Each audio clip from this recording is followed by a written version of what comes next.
तो अगला पॉइंट है these undergo regular cut with knife, these do not undergo regular cut with knife. इसका मतलब है अगर कोई अमोर्फस सॉलिड है, अमोर्फस सॉलिड है, जब इसको हम चाकू से काटेंगे तो जो नई सरफेस बनेगी ये दोनों की दोनों सरफेस होंगी प्लेन, बिल्कुल बढ़िया कटेगा। लेकिन सॉरी क्रिस्टलाइन बिल्कुल अच्छा कटेगा। लेकिन अगर अमोर्फस सॉलिड है इसको चाकू से काटेंगे तो क्या होगा, जो नई सरफेस बनेगी वो दोनों सरफेस क्या होंगी, खुरदरी होंगी। तो क्रिस्टलाइन में कैसे बनेगी, प्लेन सरफेस बनेगी। लेकिन जो अमोर्फस है, अमोर्फस में कैसी सरफेस बनेगी, खुरदरी सरफेस बनेगी। तो यहाँ पे these undergo regular cut with knife, these do not undergo regular cut with knife. ठीक है। इसके बाद है these are anisotropic in nature, और है these are isotropic in nature. ठीक है, ये अगले पेज पे समझाएंगे। एग्जाम्पल है अमोर्फस के, एग्जाम्पल है NaCl होगा, सोडियम क्लोराइड, मेटल या नॉन मेटल। और क्रिस्टलाइन के एग्जाम्पल है ये अमोर्फस के हैं रबड़, glass, plastic etcetera. Last point है these are known as true solid. Crystalline को हम बोलेंगे ट्रू सॉलिड, बिल्कुल अच्छे सॉलिड बोलेंगे। और अगर these are known as pseudo solid, pseudo का मतलब होता है नकली। तो ये वाले जो सॉलिड होंगे ना, ये नकली सॉलिड होंगे, यह हम इनको बोलेंगे सुपर कोल्ड लिक्विड। जैसे कोई लिक्विड है, लिक्विड क्या करता है, फ्लो करता है, लेकिन जैसे उसको ठंडा करते हैं उसकी विस्कोसिटी बढ़ती रहती है, उसका गाढ़ापन बढ़ता रहता है। तो अमोर्फस हमको बोलेंगे भाई ये एक लिक्विड है, लेकिन ऐसा लिक्विड है जो इतना ठंडा है कि सॉलिड की तरह ये बिहेव कर रहा है। ठीक है, इसको आगे समझेंगे क्वेश्चन से।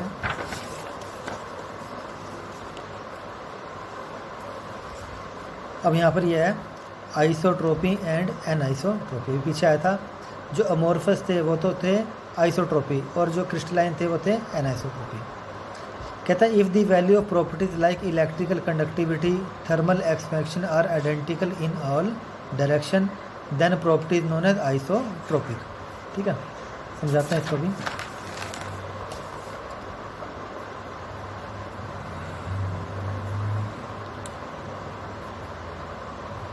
देखो आइसो का मतलब होता है सेम। अगर कोई प्रॉपर्टीज है, जैसे हमने कोई एक्सपेरिमेंट किया, मान लो थर्मल एक्सपेंशन की बात करते हैं। थर्म का मतलब होता है हीट। जब भी हम किसी चीज़ को गर्म करते हैं वो क्या होती है, फैलती है। अब मान लो ये हमारा क्या है, अमोर्फस सॉलिड है। ठीक है, ये वाला मैंने एक्स एक्सिस मान लिया, ये वाला मैंने वाई एक्सिस मान लिया, ये वाला जेड एक्सिस मान लिया। तो पहले मैं इसको एक्स एक्सिस से हीट करता हूँ, ठीक है, ये थोड़ा सा फैलेगा। फिर मैं इसको वाई से हीट करता हूँ, या मैं इसको जेड से हीट करता हूँ। तो हम देखेंगे ये तीनों डायरेक्शन में इसका जो थर्मल एक्सपेंशन की वैल्यू है ना वो सेम आएगी। तो अगर अलग अलग डायरेक्शन में वैल्यू अगर सेम आते हैं तो उस प्रॉपर्टी को क्या हम बोलेंगे, आइसोट्रोपी। और अगर मान लो एक्स एक्सिस से तुमने एक्सपेरिमेंट किया, वैल्यू आई 2.3, वाई से एक्सपेरिमेंट किया आई 3.4, और जेड से एक्सपेरिमेंट किया आई 2.9, तो अगर वैल्यू अलग अलग आएंगी उसको क्या बोलेंगे, एन आइसोट्रोपी। ठीक है, तो दोबारा से पढ़ते हैं इसको। कहता है if the value of properties like electrical conductivity, ठीक है, thermal expansion are identical in all direction, सभी डायरेक्शन में अगर प्रॉपर्टी की वैल्यू सेम होगी तो इसको हम क्या बोलेंगे, आइसोट्रोपी। और सब्सटेंस को बोलेंगे आइसोट्रोपिक सब्सटेंस। लेकिन अगर प्रॉपर्टी की वैल्यू अलग अलग डायरेक्शन में अलग अलग है तो इसको हम क्या बोलेंगे, एनाइसोट्रोपिक सब्सटेंस। ठीक है, और ये ध्यान रखना है क्रिस्टलाइन में एनाइसोट्रोपी होगी और अमोर्फस क्या होगा, आइसोट्रोपिक होगा। फिर अभी एक क्वेश्चन और आता है, भी बोर्ड में आता है, इंपॉर्टेंट है। बोलता है why glass is consider as super cold liquid. Glass का मतलब कांच। जो कांच है तो वो सॉलिड ही है, लेकिन उसको क्या बोला जाता है, सुपर कोल्ड लिक्विड। तो बोलता है glass is an amorphous solid. Glass किसका एग्जांपल है, अमोर्फस सॉलिड का एग्जांपल है। And it has tendency to flow, उसमें फ्लो करने की पावर है।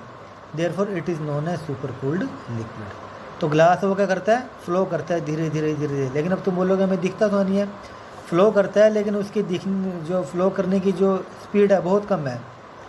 अब नया ग्लास लेके आओगे, कांच का टुकड़ा लेके आओगे कोई मोटा सा, और उसको अगर तुम 100 साल बाद देखोगे तो देखोगे तुम वो ऊपर से पतला हो गया, नीचे से मोटा। अगला क्वेश्चन है ये हमारा, why window of old glass building found thicker at the bottom and thinner at the top. तो ये क्वेश्चन है, कहते हम कोई कांच लेके आए, ऐसे था कांच वो, ठीक है, उसकी मोटाई ऐसी थी, थोड़े समय बाद क्या होगा, वो ऐसे हो गया, ठीक है, ऊपर से तो पतला हो गया, नीचे से क्या हो गया, मोटा हो गया।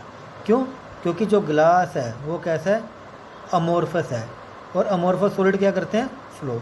तो धीरे धीरे इसके जो पार्टिकल है ना वो फ्लो कर रहे हैं, और 50 साल बाद या 70 या 100 साल बाद क्या होगा, ये फैल इतना हो जाएगा, फ्लो कर करके ऐसे हो जाएगा, भी ऊपर से पतला हो जाएगा और नीचे से क्या हो जाएगा, मोटा हो जाएगा। ठीक है, तो यही क्वेश्चन था।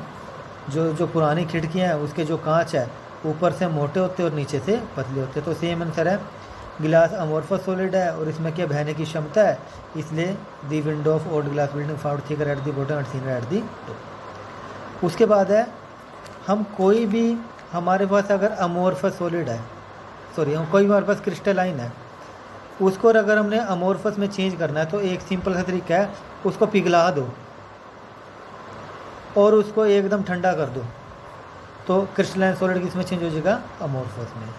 मान लो कोई एक्स लिक्विड है, कोई मेटल है, धातु है, हमने उसको, धातु कैसे होती है, क्रिस्टलाइन होती है, हमने उसको अमोर्फस में चेंज करना है, तो धातु का पिघला दो और पिघली को बहुत ही ज़्यादा ठंडे बर्फ़ वाले पानी में डाल दो, आइस चिल्ड वाटर में डाल दो, तो एकदम से वो क्या हो जाएगी, सॉलिड में चेंज हो जाएगी, और उसके पार्टिकल का अरेंजमेंट उल्टा पुल्टा हो जाएगा। पहले तो पार्टिकल अरेंजमेंट अच्छा है, फिर पार्टिकल अरेंजमेंट उल्टा पुल्टा हो जाएगा, तो जो क्रिस्टलाइन है वो किस में चेंज हो जाएगा, अमोर्फस में चेंज हो जाएगा। तो यहाँ पे लिखा हुआ है, we can change a crystalline solid into amorphous.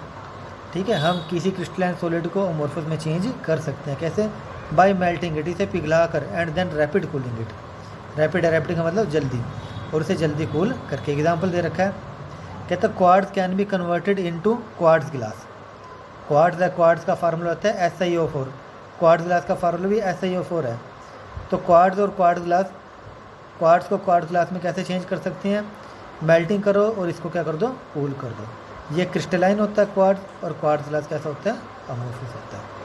ठीक है, तो ये उतारने सारे के सारे बोर्ड के क्वेश्चन है ये, और कॉपी पर उतारने और इनको याद करना है। कल 2 पेज का काम और कराऊंगा थोड़ा सा, ठीक है।